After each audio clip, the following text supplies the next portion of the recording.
Hi, I'm Ning Up. Hi, Michelle Yao. Welcome to ToastTalk with the Yappies. Quite some time back, the Yappies actually did a topic on LPA, POA, and will for couples. So today we are going to focus for the singles because this is something that's very close to our heart. Yes, you're right, Michelle. So today we're very blessed to have one of the lawyer who's actually a partner in Matthew Chiong Partnership who's going to share with us this topic. So Michelle, come let's go and check it out from him. Let's go.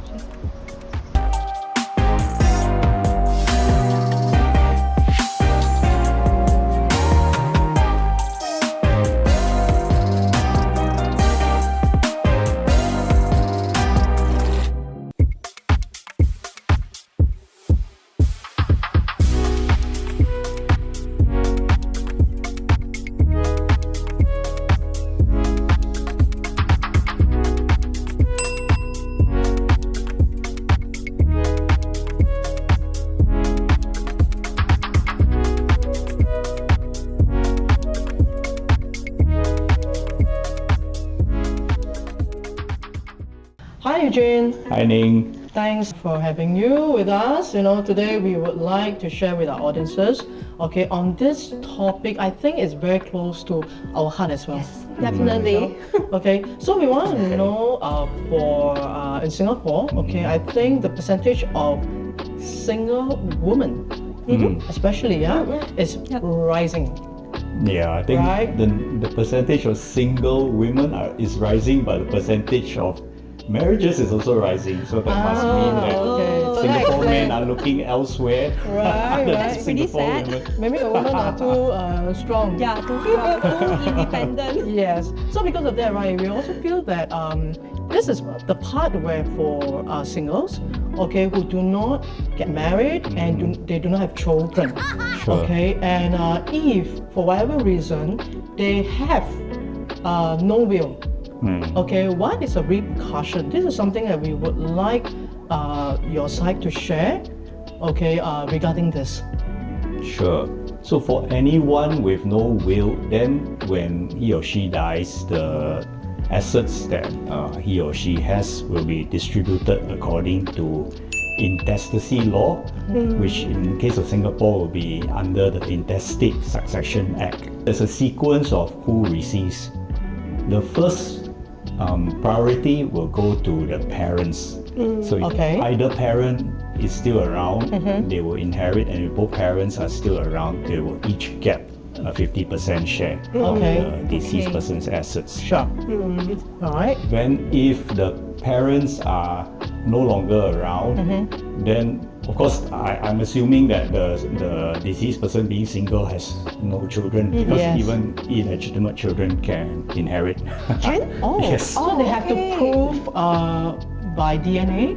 Usually there'll be. I mean, you can have a child and then you're not married. The child can still stand to inherit. So if there are no children also, then the next sequence will then be the siblings, the brothers and sisters. And this will also include the children of any sibling who has passed away before this person passed away. So the siblings will then get the assets in equal shares. If one of the siblings has passed away, then that sibling's children will get that sibling's shares. But of course, if the sibling passed away and has no children, then too bad, he's out, or he or she is out of the distribution. Then after siblings, if there are no siblings, then you will look at whether the person has any surviving grandparents, and the grandparents will then get. And if there are also no grandparents, then it's uncles and aunties. Wow. So you just go down. Yes. So I don't think it goes to cousins. So that's where the law draws a line, and if you have none of these people around, then all the assets will go to the state. So let's say, for example, if the single has a will, right, then will to the parents. But along the way, the parents actually passes on. So then this single actually didn't change or didn't amend the will. And then this single eventually also pass on. So what's going to happen to the assets? Usually when we as lawyers draft a will, we have something that is called a residue clause. Okay. So what that means is that anything that is not specifically provided for in the will. For example, you forgot to take into account some bank account or something like that, and there's after all the specific distribution clauses are taken into account and there's still assets left, it goes into residue. Then residue, in the residue clause, you will also name who gets the residue. It can be the same people as the specific assets, but you will usually have a residue clause. So in the case where any beneficiary passes on before the testator, that means the person who makes the will, right? Then that beneficiary's share will go into residue to be distributed according to the residue clause. Okay. So assuming that, and this was a real case that I encountered, the lawyer somehow who drafted the will did not provide for a residue clause, then that means the residue is distributed according to what I said just now, the Intestate Succession Act. So down the line again. Correct. Okay. Correct. Okay. So residue clause is very important. Don't forget it. Okay. So let's say if we were to go to the law firm, the lawyer would have done everything, unless we said no, we don't want this clause to be inside, right? If not, it should be very rare, because then you have a situation we call partial intestacy. That means the will did not cover everything. Understand. Most lawyers, if they are careful, they will make sure that there's a residue clause. They will ask you who you want residue to go to. Understand. Okay, so with the will, let's say for example, right, for the single with the will, what is the time frame for the beneficiaries to benefit or to inherit? Okay. So if you have a will, then what happens when you die is that the executor of the will needs to go to court, or rather he needs to find a lawyer to go to court if he doesn't want to do it himself, to apply for a grant of probate. So applications for grant of probate normally take about up to a month. It can be faster or slower depending on the court's caseload. That also depends on whether all the papers are in order, all the information submitted to the court is fine. Otherwise, normally we don't have to attend actual court hearing in such applications. But if something is missing or not in order, then the court may call for a hearing. Then the lawyer will have to go and explain. Then maybe further affidavits need to be filed to explain. Understand. Yeah. So if everything is fine, usually it's a couple of weeks. I usually tell my clients maybe up to a month. But sometimes it can be faster. Which is quite reasonable for the period. So let's say, for example, if with the will, then the person, the single passed on, so the beneficiary happened to be of unsound mind. So in such instance, right, how is it going to happen? How is the whole thing going to be executed?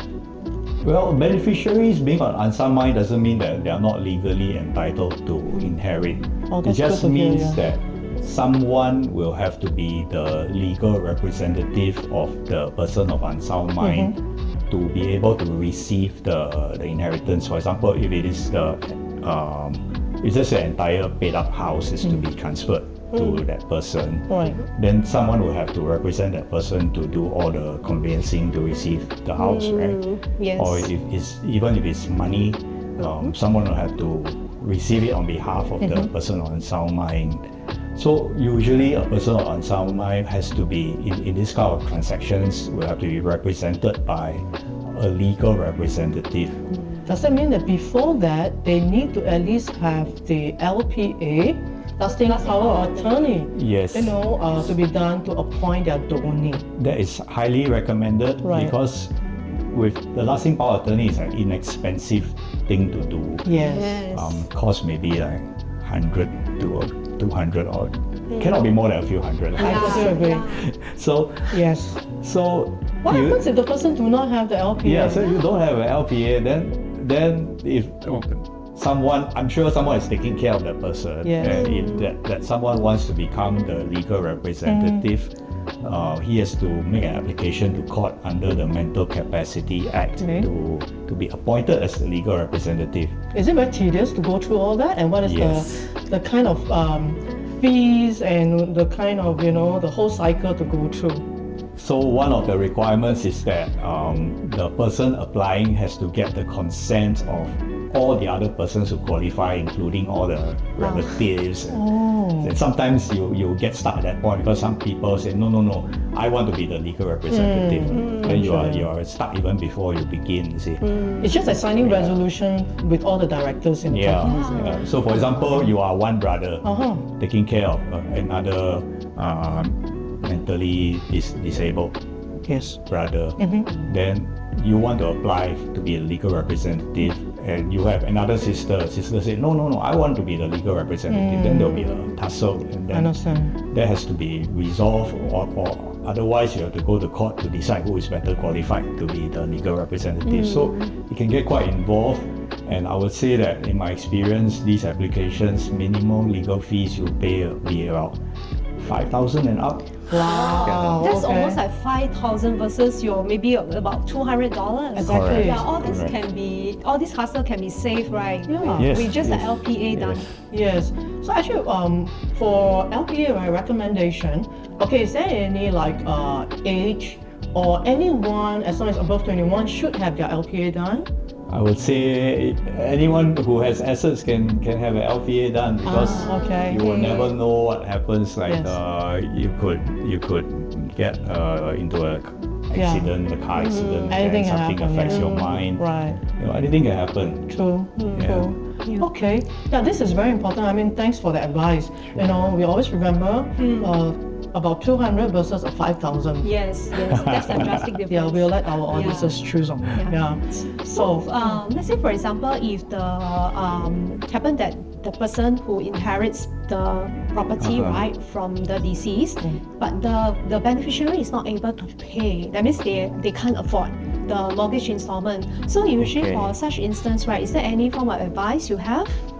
Well, the default position would be that if you can't pay the mortgage, then the bank will definitely want you to sell the property and pay up, because of course you can negotiate with the bank to defer the payments for a while you try to raise the money.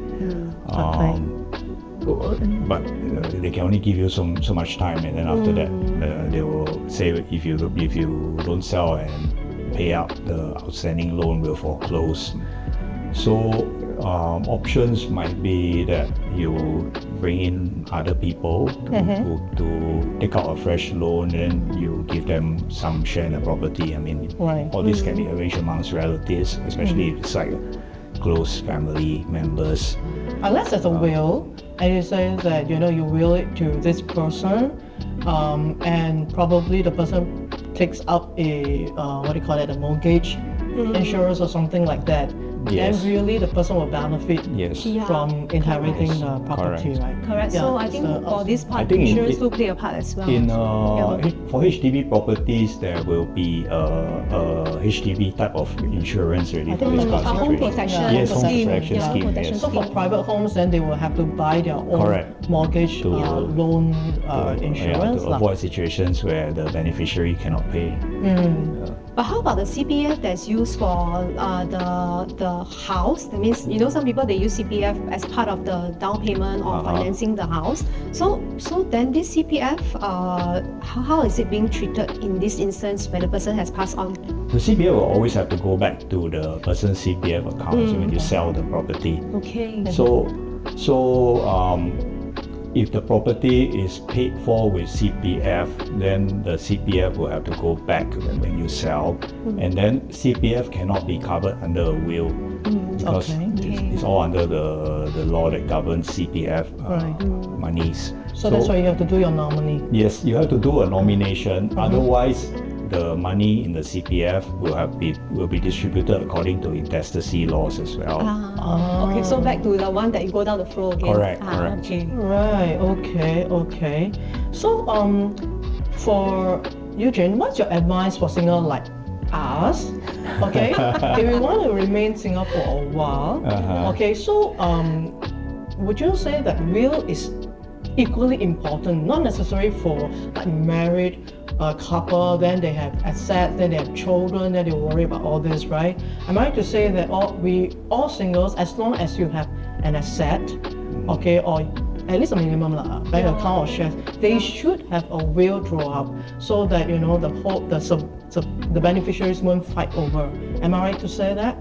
Generally, that's the case, because I would just tell clients that unless you want your assets to be distributed in that sequence in the intestacy law, then you should do a will. Otherwise, you might get your assets being distributed to someone you never intended to distribute to. Right, that's true. I mean, not all families are that harmonious, and sometimes you may not want a certain person to get any of your assets. So if you don't do the will, then it will just operate by law. So parents, siblings, even go down the line, assuming you don't have parents or siblings, uncles or aunties, you might not want them to get money. Sometimes you may prefer to leave your assets to a friend, a good friend instead. So that can always be done by a will. In a will, okay. Cool. And I remember to do a will is also not that expensive, right? It's not. It's at most a few $100s. Exactly. So you actually save all the hassles, and you can actually distribute your assets according to what you really want, according to your own desires. So, in conclusion, be it you are a single or you are married, it's important to have a will so that you will leave at least the survivors or even the beneficiaries, no hit. Yes, definitely. Yeah, and thank you so much, Eugene, for your time. I mean, we really benefited a lot from our conversation today. Yes. Most welcome. Thank you. We know you're very busy. Thank you so much, Eugene. So once again, I'm Ning Yap. I'm Michelle Yap, and do remember to subscribe to our channel for more chats like this. And if you would like to find out more about LPA, POA, or even will, do contact Matthew Chiong Partnership at the contact number that's shown on this screen. And we'll see you soon at our next episode.